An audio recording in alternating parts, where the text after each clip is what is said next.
नमस्कार, आप देख रहे हैं श्रेष्ठ भारत और आपके साथ मैं हूं मुक्ता सिंह। आज पूरा देश राममय है। भगवान राम की महिमा ही ऐसी है। कण कण में राम है। हिंदुस्तान के रोम रोम में राम बसते हैं। गोस्वामी तुलसीदास जी ने रामचरितमानस लिखकर जनमास पर बड़ा उपकार किया है। रामचरितमानस की शुरुआत में एक रामशलाका प्रश्नावली आती है। कहते हैं सच्चे भाव से अगर आपके मन की भावना इस प्रश्नावली में आप रखते हैं तो आपको इसका उत्तर जरूर मिल जाता है। ये उत्तर सदियों से समाज का मार्गदर्शन कर रहा है। इस वक्त हमारे साथ जुड़ रहे हैं पंडित प्रमोद मिश्रा जी और हमारे साथ हैं हमारे सहयोगी हर्ष और आरजू। हम पंडित जी से जानेंगे कि दरअसल सबसे पहले समझेंगे कि ये रामशलाका प्रश्नावली है क्या। पंडित जी आपका बहुत बहुत स्वागत है। हर्ष, आरजू, आपका भी स्वागत है। सबसे पहले तो मैं चाहूंगी आप बताइए कि दरअसल ये रामशलाका प्रश्नावली है क्या। बिल्कुल, ये बहुत बड़ी कृपा है गोस्वामी तुलसीदास जी की हम सभी के ऊपर, क्योंकि रामशलाका प्रश्नावली के माध्यम से हम आज से नहीं, आदिकाल से, जब से श्री रामचरितमानस का जो है निराकरण किया गोस्वामी तुलसीदास जी ने, तब से प्रश्नों के माध्यम से जब भी कोई मन में हमारे कोई प्रश्न उठता है, कोई बात मन में उठती है और ये संदेह होता है कि शायद ये पूरा हो पाएगा या नहीं हो पाएगा, होगा तो कब तक होगा, किस तरह होगा और इसकी मात्रा कितनी होगी, 1 महीने में होगा, 2 महीने में होगा या और लंबे समय में होगा, ऐसे जो प्रश्न में विकल्प और बहुत सारी बातें दिमाग में उठती हैं, मन में आती हैं, उनका उत्तर जानने के लिए हम श्री राम जी की आज्ञा लेकर के पवित्रता से, शुचिता से, स्वच्छता से हम रामशलाका प्रश्नावली का प्रयोग करते हैं। यानी उसमें हम अपने अनामिका उंगली को ये प्रयास करना चाहिए कि जो ये अनामिका उंगली हमारी होती है, ये सूर्य की उंगली है। अगर हम पामिस्ट्री में देखें, हस्तरेखा में, तो इसको आजकल रिंग फिंगर के नाम से हो गई है, लेकिन ये इसका शुद्ध नाम है अनामिका उंगली है। अनामिका उंगली को भगवान श्री राम का ध्यान करके, उनको मन में ध्यान करके और हम इस शलाका में रखते हैं, उंगली रखते हैं और फिर वहाँ से जो है एक एक करके चौपाइयाँ निकलती हैं। चौपाइयों का अर्थ हम समझते हैं। तो ये रामशलाका प्रश्नावली में अनंत, वैसे तो 9 चौपाइयाँ हैं, लेकिन उत्तर जो हैं वो अनंत हैं। जैसे कहा गया है कि हरि अनंत, हरि कथा अनंता। तो ऐसे ही हमारे प्रश्न भी अनंत होते हैं। हमारे मन में बहुत सारी गणनाएँ आती हैं, बहुत सारे विचार आते हैं। उन विचारों को मन के माध्यम से, प्रश्नों के माध्यम से हम शलाका में रखते हैं और फिर उससे अपना उत्तर हम निकालते हैं। तो इसमें गणना कैसे करते हैं, मैं चाहती हूँ आप इसको विस्तार से समझाइए। जैसे हर्ष और आरजू ये नई जनरेशन के लोग हैं, शायद इन्हें अच्छी तरह से पता नहीं। अगर हम देखें, जैसा हमने पहले भी बातचीत की है कि रामचरितमानस एक समंदर है, उसमें पूरे जीवन का सार है। तो मैं चाहूँगी जरा आप इन्हें ये बताइए कि इसमें गणना की कैसे जाती है। बिल्कुल, अगर हम समझें गणना के बारे में तो बिल्कुल जैसा मैंने बताया कि रामशलाका प्रश्नावली में सबसे पहले हमने अपने मन में राम जी का ध्यान करके हनुमान जी महाराज को विराजमान करना होता है कि महाराज आप हमारे, की प्रश्नावली आपकी है तो आप हमारे हृदय भवन में विराजमान हो जाइए और वह सच्चे प्रश्न का सच्चा उत्तर जो कि हमारे जीवन में हो वह निकल कर आए। और सबसे पहली बात जो बताई मैंने कि अनामिका उंगली का प्रयोग करना, साथ में मन में स्वच्छता का विचार रखते हुए राम जी के स्वरूप को मन में धारण करते हुए हम प्रारंभ करते हैं इस बारे में कि उत्तर कैसे निकलता, किस तरीके से। तो सबसे पहले मैं हर्ष जी से कहूँगा कि हर्ष जी एक बार आप आएँ, नज़दीक आएँ और इसमें से कोई भी जो भी आपको अच्छा लगता हो, पहले तो अपने मन में राम जी को विराजमान कर लीजिए। और आप जानते हैं कि राम वह देव हैं, वह नारायण हैं जो कि अनंत और अपार हैं, शक्तियाँ अपार हैं, तो उनको मन में विराजमान करके हुए और आप ये वाली उंगली यानी अनामिका उंगली को इस चक्र में कहीं भी रखिए, आप जहाँ भी आपको ठीक लगता है। पहले आप अपने मन में एक सवाल सोचिए, सवाल विचार को रखते हुए। हाँ, सवाल मैं कर चुका हूँ, क्योंकि हम यूथ हैं तो हम सोचते हैं कि भविष्य हमें कैसे पता लगे, वो कल्पना हम कहीं ना कहीं करते हैं। तो मेरे मन में पहले से ही था। नहीं तो पहले ये बताइए, मैं यहाँ टोक रही हूँ कि सवाल बताना होता है इसमें। नहीं, सवाल को अपने अब रखिए, फिलहाल जो भी मन में है प्रश्न आपका, उसको मन में रखते हुए और राम जी को मन में विराजमान करते हुए अब आप अपनी अनामिका उंगली यहाँ रखिए, फिर मैं निकालता हूँ कि उसका उत्तर कैसे निकलेगा। ठीक है जी जी। तो आपका जो अक्षर निकला है वो है अक्षर आपका का, और इस अक्षर को लिखते हुए फिर हम आगे एक चौपाइयों का चयन होगा। तो यहाँ से हम गिनती करते हैं कि जहाँ इन्होंने अक्षर आपका जो निकला है, आपका आपने रखा है, उससे हम गिनेंगे आगे 9। तो 1 2 3 4 5 6 7 8 9 इस अक्षर को हम लिखते हैं और इसके बाद में फिर 9 से गिनती करते हैं, 1 2 3 4 5 6 7 8 9। इसको भी हमने लिखा, ताक्षर है। फिर 1 2 3 4 5 6 7 8 9, इसको भी हमने लिखा। और 1 2 3 4 5 6 7 7 8 9, और 1 2 3 4 5 6 7 8 9। अब इसी में से हम निकालते हैं कि चौपाई कहाँ निकलती है। तो ये एक सवाल है मेरा, मैं आपको बीच में टोक रही हूँ। बिल्कुल। ये 9 अक्षरों का ही आपने गैप क्यों दिया है? जी बिल्कुल। हाँ। ये राम शलाका प्रश्नावली का नियम है। दूसरी बात यह है कि राम का जो अवतार हुआ था, 9 से बहुत सारी चीजें हैं। आप न्यूमरोलॉजी में आएंगे तो 9 ही एक ऐसा अंक है जो किसी से करता नहीं है। रामनवमी। हाँ, रामनवमी का भगवान का अवतार हुआ है। और जो रामायण की पारायण विधि है, पारायण विधि मतलब ये होता है कि हम इसका पाठ कैसे करें। तो बहुत सारे और भी तरीके हैं, जैसे कि आप डेली रूटीन में कर सकते हैं, 5 जो दोहा या 11 ऐसे करके कर सकते हैं। मास पारायण भी है, लेकिन नवाह पारायण की सबसे अच्छी विधि है। और सबसे अच्छी विधि यही है कि आप नवरात्रि के अंतर्गत प्रथम द्वितीय तृतीय करके आप नवमी तक पूरे रामायण को संपन्न कर सकते हैं। और भगवान का अवतार नवमी को होता है, रामनवमी भी कहते हैं, दुर्गा नवमी भी कहते हैं, है ना, नवरात्रि में। तो नवमी के दिन भगवान का अवतरण होता है, उस दिन रामायण को संपन्न भी करना होता है। इसलिए 9 का अंक सबसे महत्वपूर्ण अंक है। और अगर अंक शास्त्र में देखें तो 9 ही ऐसा पूर्ण अंक माना जाता है। जब कोई आजकल मोबाइल लेता है तो कहता है कि लास्ट में 99 हो या 9। मैंने 9 इसलिए पूछा क्योंकि मेरी जन्म तिथि भी 9 ही है। क्या बात है, क्या बात इसलिए। है, क्या बात है। तो इसीलिए इस प्रश्नावली में 9 का विशेष महत्व है। इसलिए हम जिस भी अक्षर पर उंगली रखते हैं वहाँ से उसको छोड़ करके उसको छोड़ देते हैं, फिर अगला अक्षर जो गिनते हैं वो हमारा। पंडित जी, इसे आप और अच्छे से एक्सप्लेन करिएगा, लेकिन पहले हर्ष के मन में जो उत्सुकता है, पहले नहीं, प्रश्न का बिल्कुल बिल्कुल कई तरूप। तो यहाँ पर जो चौपाई बनती है हमारी, यहाँ चौपाई आपकी बन रही है कि कहते हैं कि प्रश्न आपका बहुत ही श्रेष्ठ है। गरल सिधा रूप करहि मिताई, गोपद सिंधु अनल सितलाई। तो ये चौपाई क्या कहती है आपकी कि प्रश्न आपका बहुत ही श्रेष्ठ है। जो भी आपका मन में प्रश्न, उसको मन में रखिएगा, बताने की जरूरत बिल्कुल नहीं है कि राम जी मन में आपके विराजमान हैं, आपने उनको धारण किया है, तो आपके प्रश्नों का उत्तर बड़ा सटीक वो दे रहे हैं। वो कहते हैं कि आपका प्रश्न बड़ा ही उत्तम है और यह कार्य अवश्य सिद्ध होगा बहुत कम समय में, यानी जल्दी ही सिद्ध होने वाला है, ऐसा राम जी कह रहे हैं। जो राम शलाका प्रश्नावली है वो ये कहती है। बधाई हो आपको, बहुत मंगल कामनाएं आपके लिए। बहुत बहुत शुक्रिया जिन्हें आपका। देख के समझा जा सकता है कि ये फूले नहीं समा रहे हैं, ये आपने ऐसा प्रसन्नता उनकी बता रही है।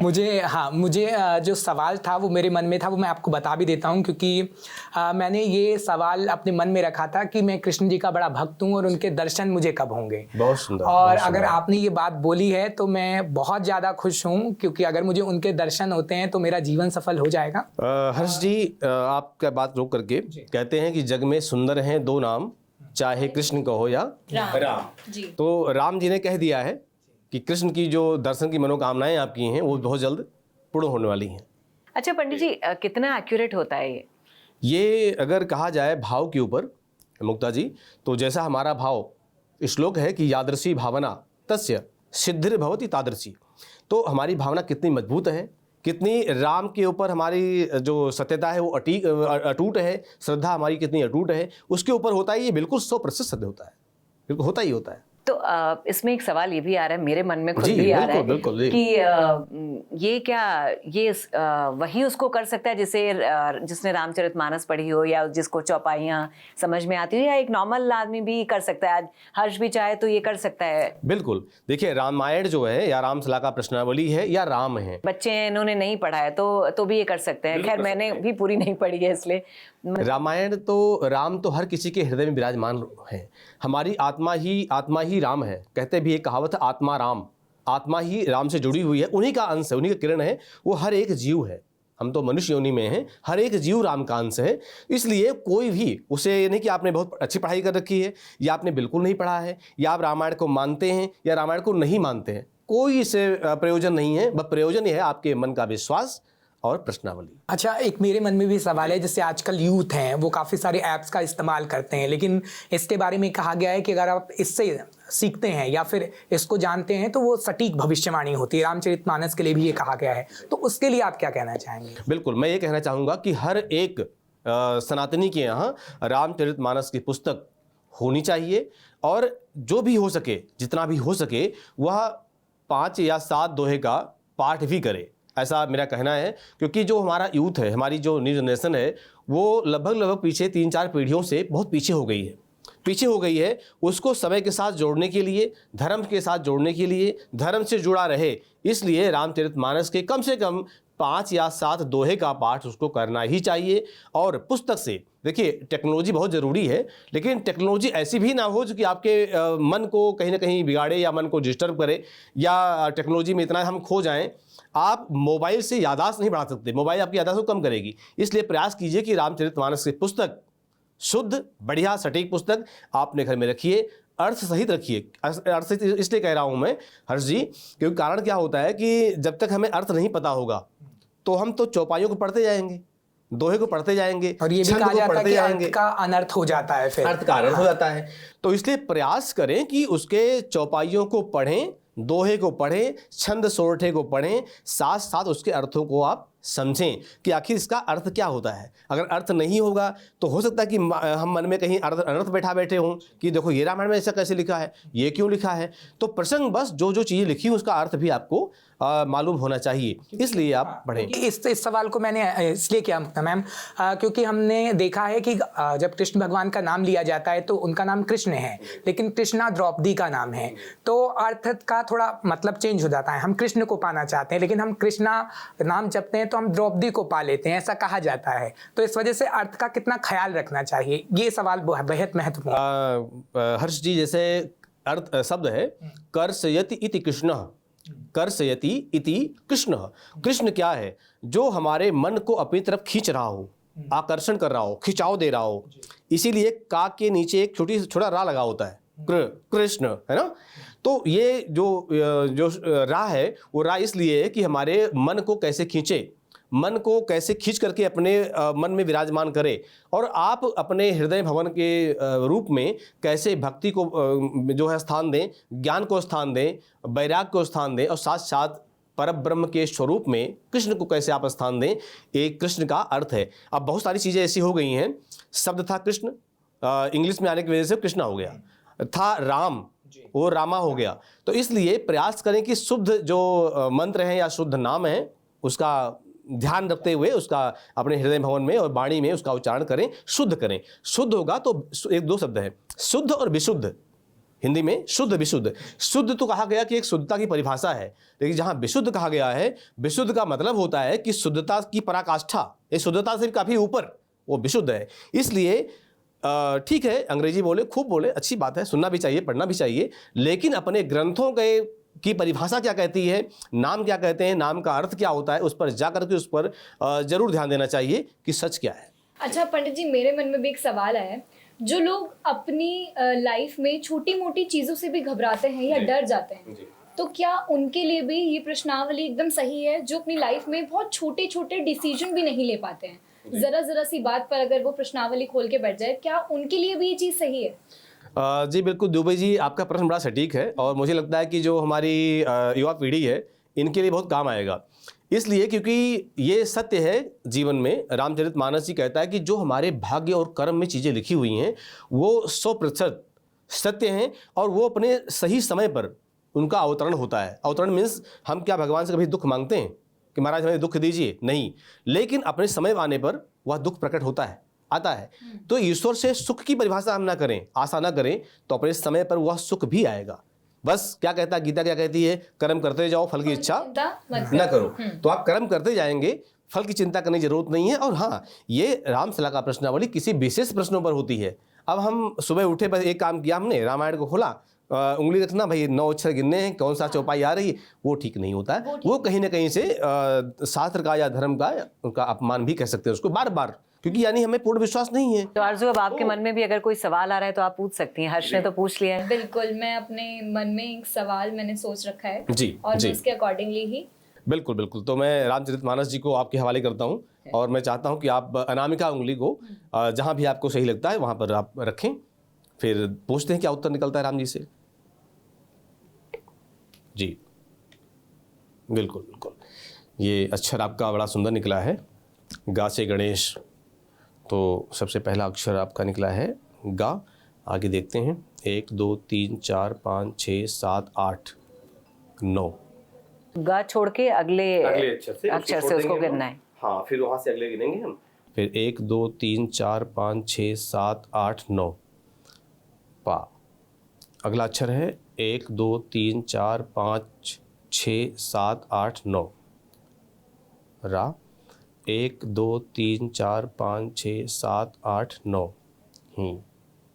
अच्छा पंडित जी, जैसे हम 9 अक्षरों के गैप में ले रहे हैं जी। अक्षर हमें कितने लेने हैं? हाँ, 9 अक्षरों का गैप होता है हमारा, वो कोई ज़रूरी नहीं है। अगर आप शुरू से लेकर के या जहाँ भी आपने अक्षर रखा है वहाँ से दोबारा नीचे तक आ जाएंगे, फिर ऊपर मतलब दोबारा वहीं तक वापस पहुँचेंगे तो पूरी चौपाई बन जाएगी। जिसे ये पूरी चौपाइयाँ चौपाई बन याद जाती होती है। हैं या जिसने रामचरितमानस पढ़ी है वो समझ जाता है कि कौन सी चौपाई है। जो कुछ हम लोग जैसे लोग हैं तो उन्हें पूरा लिखना पड़ता है ये समझने के लिए कि कौन सी अब यहाँ आपकी जो चौपाई निकली है रामचरितमानस की, वो ये है कि विधि बस सुजन कुसंगत परहि, फनि मनि सम निज गुण अवसर ही। रामचरितमानस में बाबा तुलसी कहते हैं कि जो विधि बस सुजन कुसंगत परहि। अब आपके अंदर क्या प्रश्न है वो आप सोचिएगा, बताइएगा नहीं भी। और लेकिन ये कहते हैं राम जी कहते हैं कि किसी कारणवश आपका मन अभी भटकाव में है, आपके मन के अंदर जो सम विषम परिस्थितियां चल रही हैं, यानी हम क्या करें और क्या ना करें, हमें क्या करना चाहिए, हम आगे बढ़ें या पीछे लौटें। मतलब सम विषम, 2 कदम आपका आगे बढ़ता है और 2 कदम पीछे बढ़ता है। और कुछ चीज़ें, इनका अर्थ यह है कि विधि बस सुजन कुसंगत परहि, यानी हमारी संगति कहीं ना कहीं थोड़ा डगमगा रही है। हमारे संगति में, जीवन में कुछ ऐसे भी लोग हैं जो हमें आगे बढ़ने में रोक भी सकते हैं। तो आप अपने अंदर ध्यान दीजिएगा कि वो कौन लोग हैं, उनसे दूरी बनाना है आपको, ये राम जी कहते हैं। आरजू की मुस्कुराहट देखिए पंडित जी, ये तो समझ में आ रहा है कि जवाब जो मिला है वो सही है, सटीक मिला है। तो ये राम जी हमारे कह रहे हैं, रामचरितमानस जी कह रहे हैं कि आप अपने जीवन से कुछ ऐसे लोगों को दूर कर दीजिएगा जो आपके आगे बढ़ने में बाधा डाल रहे हैं। कुसंगत मतलब यही होता है। मेरा सवाल भी इसी से रिलेटेड था कि मैं अपने करियर में कैसा करने वाली हूँ आगे, 2024 में क्या होने वाला है, इसी से रिलेटेड था। तो मुझे लगता है कि मुझे एकदम सटीक उसका जवाब मिल गया है। यानी ये यही कहना चाह रहे हैं कि आप भटकिए मत, कुछ कुसंगतियां अगर हो तो उससे बचिए और अपना रास्ता पकड़ के चलते रहिए। ये मुझे एक बहुत पॉजिटिव साइड मिल गई है जो मैं इसका ध्यान रखूंगी। अब मुझे पता रहेगा मतलब कि हाँ, मुझे आपको लगता है कि रामचरितमानस के जो हमारी युवा पीढ़ी है वो विश्वास करे, बिल्कुल और करना ही चाहिए। यही सवाल पंडित जी मैं हर्ष और आरजू से करना चाहूंगी। आज आप लोगों ने ये नई चीजें देखी, क्या लग रहा है इसमें आपको? वो विश्वास जग रहा है, आपको लग रहा है कि एक अच्छी और इंटरेस्टिंग चीज़ आपको आज पता चली है? और क्या अपने दोस्तों को भी आप बताना चाहेंगे? क्योंकि एक मैं यूथ हूँ, तो यूथ होने के कारण हम आजकल सोशल मीडिया पे ज़्यादा देखते हैं और इस पे मुझे इतना विश्वास भी नहीं था। लेकिन जब मैंने ये चीज़ देखी और वाकई ऐसा हो रहा है तो मुझे लग रहा है कि इस पे विश्वास करना चाहिए। क्योंकि ऐसा नहीं है कि हमारे घर में रामायण जी नहीं है, ऐसा नहीं है कि मेरी माँ चौपाई नहीं करती हैं या नहीं पढ़ा जाता है, होता है ऐसा। लेकिन जब माँ हमारी कहती हैं कि थोड़ी देर बैठो, इन चीज़ों को समझो, तो शायद हम उन्हें इग्नोर कर देते हैं। क्योंकि 21वीं सदी के बच्चे आजकल ऐसे नहीं हैं, वो आगे बढ़ना चाहते हैं। पीढ़ी पंडित जी हर चीज़ में लॉजिक मांगती है। तो हम उसका सटीक मांगते हैं कि माँ से कि माँ आप ऐसे कह रही हैं तो कुछ सटीक चीज़ें हमें बताइए। तो उसके लिए हमें उन्हें समय देना पड़ता है, लेकिन हम वो उस समय उन्हें नहीं दे पाते। लेकिन अब जब हम आपके सामने बैठे हैं तो हमें लग रहा है कि हाँ, हमें उन्हें भी समय देना चाहिए इन चीज़ों को समझने के लिए, और आपने तो इसे समझाया ही। आरजू, आपको भी लगता है कि क्या आप घर जाके इसे ट्राई करेंगी या अपने फ्रेंड्स में भी शेयर करेंगी इस एक्सपीरियंस को? डिस्कशन कर रहे थे तब मुझे यकीन नहीं हो रहा था, लेकिन जब मैंने मन में अपने सवाल किया और जिस तरीके से पंडित जी ने मुझे बताया, और मैं सच में शॉक हो गई थी कि ये इतना ज़्यादा सटीक कैसे हो सकता है। मुझे कहीं ना कहीं यकीन हुआ। मैं सबको यही मैसेज देना चाहूँगी कि ज़रूरी नहीं है कि हम लोग जो सोचते हैं, समझते हैं, जिन लॉजिकल चीज़ों पे बातें करते हैं वो हो। कहीं ना कहीं हमें अपने ऊपर विश्वास होना चाहिए, एक मन में वो होना चाहिए कि भगवान यही है, हमारे साथ हैं। और उनकी चीज़ों में, जैसे 21वीं सदी की हर्ष अभी बात कर रहे थे, 21वीं सदी में लॉजिकल चीज़ों पर आज के युवा ज़्यादा जा रहे हैं, मैम ने भी ये बात बोली। तो एक तरफ ये भी कि भगवान की भक्ति में वो पीस जो मिल सकता है वो आपको कहीं और नहीं मिल सकता है, उन लॉजिकल बातों में नहीं मिल सकता है जो यहाँ पर मिल सकता है। पंडित जी, एक चलते चलते मैं एक सवाल आपसे और पूछूंगी। लगातार आप बता रहे हैं कि इस रामचरितमानस में चौपाई, दोहा और सोरठा, मैं चाहूंगी एक बार आप इन तीनों का डिफरेंस बताइए कि तीनों में फ़र्क क्या है। बिल्कुल बिल्कुल। फ़र्क ये होता है, दोहे में भी 4 लय हैं और चौपाई में भी 4 लय होती हैं। छंद का एक गाने का तरीका अलग होता है और सोरठा का गाने का तरीका अलग होता है। जब श्री रामचरितमानस की शुरुआत होती है, प्रारंभ में बाबा तुलसी ने देवताओं की वंदना की है। जैसे वहाँ वंदना की भगवान गणेश जी की, वंदना करते हैं माता सरस्वती की, वंदना करते हैं भगवान शिव की, और सभी देवी देवताओं की वंदना बाबा तुलसी करते हैं, तो उसे सोरठा कहते हैं। और सोरठे का मैं एक कुछ चीज़ें कोई लाइनें में सुनाना भी चाहूँ कि किस तरह वो गाया जाता है। कारण क्या होता है, जब पता ही नहीं होगा तो कैसे गाएंगे, किस तरीके से गाएंगे। इसलिए मैं चाहती हूँ आपके माध्यम से लोगों को पता चले कि तीनों में फ़र्क क्या है और कैसे इसे गाया जाता है। कैसे गाया जाता है। तो श्री रामचरितमानस की शुरुआत में जब कोई रामायण पढ़ेगा पहले, तो पढ़ते समय ही वो पहले सोरठे को ही गाएगा। तो किस तरह से गाएगा वो मैं इसमें आपको सुनाना चाहूँगा। यहाँ पर पहले श्लोक में वंदना की है बाबा तुलसी ने, फिर कहते हैं भगवान गणेश जी की वंदना पहले की गई। राम जो सुमिरत सिद्धि होय, सोरठा है, सोरठे का लय है, किस तरह गाएं। राम जो सुमिरत सिद्धि होय, गणनायक करिवर बदन, राम करो अनुग्रह सोय, बुद्धि राशि शुभ गुण सदन। ये जो लय है ये सोरठी की लय है। अब हम दोहा गाते हैं, तो दोहा का जो लय होता है, दोहा का गाया हमने कि बंदौ गुरुपद कंज, कृपा सिंधु नर रूप हरि, महामोह तम पुंज, जासु बचन रवि कर निकर। यहाँ गुरु की वंदना की गई है। गुरु की वंदना में ये दोहा है, हमने गाया। अब बात चौपाई की आती है, हम बार बार चौपाई की बात कर रहे थे, चौपाई की आती बात। तो चौपाई का इस तरह तर्ज है, जैसे आप हनुमान चालीसा गाते हैं, हनुमान चालीसा पूरी चौपाइयाँ ही हैं और नाम है हनुमान चालीसा, यानी 40 चौपाइयों का एक समूह। यहाँ पर कैसे गाएंगे।